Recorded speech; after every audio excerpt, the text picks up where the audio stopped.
दोस्तों, आज मैं आपको 1000 भटूरे खाने वाला परिवार कहानी सुना रही हूँ। सितारगंज गांव में केवल एक ही घर था, बाकी पूरा गांव सुनसान था। उस इकलौते घर में केवल 3 ही लोग थे, राम प्रसाद, उनकी पत्नी कमला और उनकी इकलौती बेटी पायल। उनके घर में जरा जरा सी चीज़ों की तेज़ आवाज़ आती थी। एक दिन कमला जब किचन में खाना बना रही थी तो उससे एक चम्मच छूट कर नीचे गिर गई। तभी पायल डर गई। अरे, ये क्या बम सा फूटा? मैं तो डर ही गई, मेरी तो जान निकलने को तैयार होगी। फिर वो डरी हुई बाहर आई, किचन में गई तो देखा उसकी माँ खाना बना रही थी। तभी पायल कहती है, माँ आप ठीक तो हो ना? ये आवाज़ कैसी थी?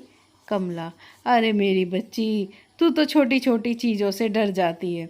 अरे एक छोटी सी चम्मच ही तो गिरी थी, उसी की आवाज़ आई होगी तुझे।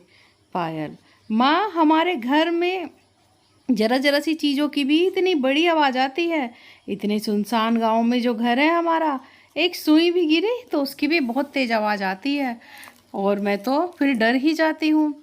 तभी माचिस जलाने की आवाज़ आई तो कमला कहती है, हे भगवान, अब ये कैसी आवाज़ है? लगता है कि कहीं आग लग गई। देखो तो धुआं भी उड़ रहा है। तभी दोनों माँ बेटी डरते डरते बाहर गई तो देखा वहाँ पायल के पिता बैठे हुए सिगरेट पी रहे थे। माचिस से उन्होंने ही सिगरेट जलाई थी।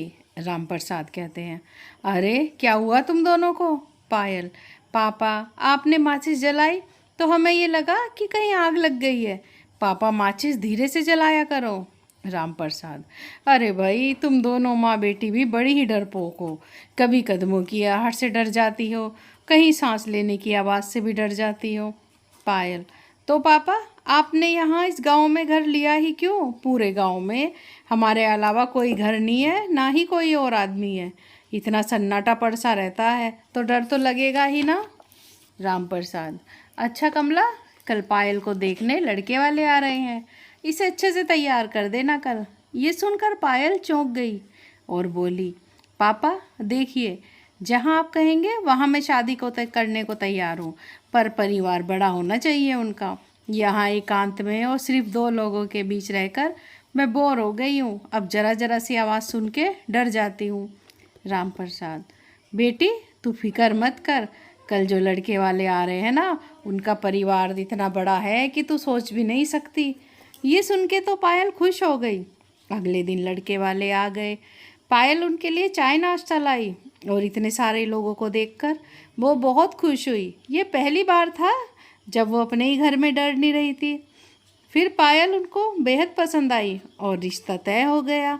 फिर वो लोग चले गए और फिर से घर में सन्नाटा पसर गया। पायल कहती है, पापा देखो, लोगों के आने से घर कितना भरा भरा और अच्छा लग रहा था और उनके जाते ही फिर से सन्नाटा हो गया। फिर एक शुभ मुहूर्त देखकर पायल और रवि की शादी कर दी। ससुराल आके पायल रवि से कहती है, रवि जब आप मुझे देखने आए थे तो बहुत सारे लोग आए थे और शादी में तो मुझे बहुत कम ही लोग दिखाई दिए। रवि कहता है, हाँ पायल, वो मेरे ताऊ जी और चाचा जी, उनका परिवार लंदन में है तो वो वहाँ से आ नहीं पाए, फंस गए हैं। तो अब हमारी शादी में तो वो आ नहीं पाए, पर समय लगते ही वो सब आएंगे, फिर तुम्हें घर में खूब सारे लोग दिखेंगे। ये सुनकर पायल बहुत खुश हो गई। उसे ज़्यादा आदमियों वाला ससुराल पसंद था। फिर उसकी सास सुनीता कहती है, अरे पायल बहू, तुझे छोले भटूरे बनाने आते हैं क्या? पायल, हाँ माँ जी, आते हैं बनाने, और सच कहूँ तो मुझे छोले भटूरे बहुत पसंद है। सुनीता, अरे वाह, ये तो बहुत बढ़िया बात है। अरे हमारे घर में सभी को छोले भटूरे बहुत पसंद है, पर यहाँ पर किसी को बनाने ही नहीं आते। तो महीने में एक बार मैं सभी के लिए बाहर से छोले भटूरे मंगाती हूँ।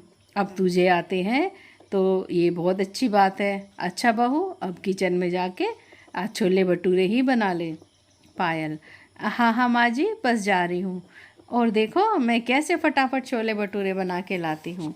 सुनीता कहती है, जीती रहो बहू, खुश रहो, तुझ जैसी बहू पाके मैं तो धन्य हो गई। तभी पायल की जेठानी कहती है, अरे महक दीदी देख रही हो ना, अब इसका मतलब हमारी देवरानी पायल को तो ये लग रहा होगा कि उसकी सास उसे कितना प्यार करती है। पर ये अभी से पता नहीं कि ये हमारे जाल में फंस रही है। महक कहती है, हाँ सिया, तू बिल्कुल सही कह रही है। अब देखना रोज़ रोज़ छोले भटूरे बनाकर इसकी हालत कैसी हो जाएगी। मीठी मीठी बात बना के सासू माँ इसे अपने जाल में फंसा ही लेगी। फिर पायल ने किचन में जाकर सबके लिए छोले भटूरे बनाए। वो खुशी खुशी छोले भटूरे बना रही थी, और अगर सबको 3-4 भी भटूरे खाने होते तो लगभग 1000 भटूरे बने। छोले भटूरे बनाने के बाद पायल ने बाहर आके कहा, माँ जी छोले भटूरे बन गए हैं, आप सब लोग डाइनिंग टेबल पर बैठ जाइए, हम सब लोग आपके लिए छोले भटूरे ला रहे हैं। फिर सारे घर वाले खाने के लिए बैठ गए। तभी उसकी जेठानियाँ उसके पास आई और कहने लगी, अरे पायल, क्या कहा तूने कि हम खाना परोसते हैं? अरे आज तो तू अकेले ही खाना परोसेगी, क्योंकि ये तेरी पहली रसोई है। आज हम तेरी कोई मदद नहीं करने वाले, यही इस घर का नियम है। अरे जब हम आए थे तो हमने भी अकेले ही सब कुछ किया था। पायल, कोई बात नहीं दीदी, मैं अकेले ही खाना परोस दूंगी। वैसे भी मुझे तो इस बात की खुशी है कि मुझे इतने सारे लोगों के साथ रहने और सबके लिए खाना बनाने का मौका मिल रहा है। फिर पायल ने खुश होकर अकेले ही सबको खाना परोसा। छोले भटूरे सारे परिवार को बहुत पसंद आए और सबने ही पायल की खूब तारीफ की। उसकी सास सुनीता कहती है, अरे वाह पायल बहू, क्या स्वादिष्ट छोले भटूरे बनाए हैं तूने। अब से तू रोज़ छोले भटूरे ही बनाएगी। तभी पायल के ससुर, हाँ बहू, सच में तुमने तो कमाल के छोले भटूरे बनाए हैं। तुम सच में देवी अन्नपूर्णा का ही रूप हो। तभी पायल सोचती है, ये मेरा ससुराल भी ना जनसंख्या में तो आगे ही है, पर लंबी लंबी फेंकने में भी आगे है। पायल कहती है, सासू माँ, ससुर जी, वो मैं बहुत छोटे परिवार से हूँ ना, और पूरे गांव में एक हमारा ही घर था बस, तो मुझे बड़ा परिवार देख के और सबके लिए खाना बनाने में बड़ी खुशी मिलती है। फिर से पूरे परिवार ने पायल की तारीफ की, और अब तो उन्हें छोले भटूरे बनाने वाली बहू जो मिल गई थी। अब वो लोग पायल से रोज़ रोज़ ही छोले भटूरे बनवाने लगे, और काम तो दूसरी बहुएं कर लेती। पायल सिर्फ किचन में खाना बनाने में ही लगी रहती थी। एक दिन उसकी सास सुनीता कहती है, अरे पायल बहू, आज हमारे घर दिल्ली से कुछ रिश्तेदार आ रहे हैं, तो मैं भी उन्हें दिखाना चाहती हूँ कि मेरी पायल बहू कितने अच्छे छोले भटूरे बनाती है। तो बहू शाम को छोले भटूरे बना देना। अब 4 महीने हो चुके थे। पायल रोज़ रोज़ छोले भटूरे बना के अब बोर होने लगी थी, तो अब छोले भटूरे के नाम से ही वो डरने लगती थी। पर सासू माँ की बात भी तो माननी ही थी। पायल कहती है, ठीक है माँ जी, कितने लोगों के लिए बनाना है? सुनीता, वो 200-300 तो बनाने ही होंगे। ये सुन के पायल घबरा गई। कभी कभी तो वो ये सोचती थी कि इतना बड़ा परिवार भी बेकार है।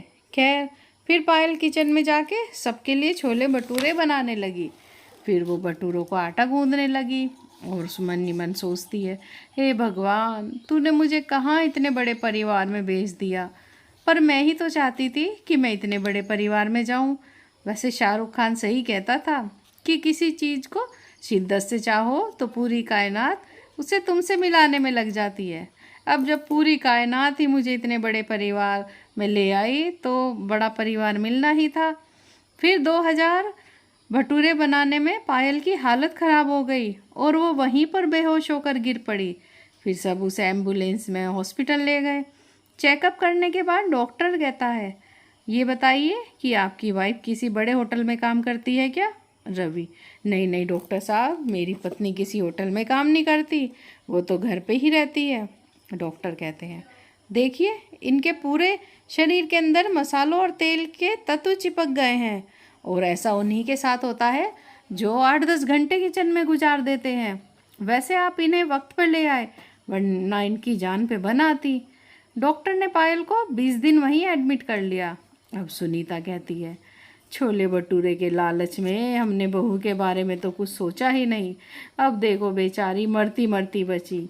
अरे तुम दोनों पायल की मदद नहीं करवाती थी क्या रसोई में? जेठानिया कहती है, माँ जी, हम सिर्फ मसाले बनाकर प्याज काट कर दे देते थे, बाकी का काम वो खुद ही करती थी।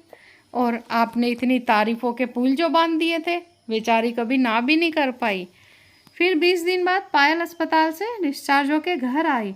तब रवि कहता है, देखिए आप सभी लोग सुन लो, मैं कई दिनों से पायल की ये हालत देख रहा था, पर मैं कुछ कह नहीं पाया।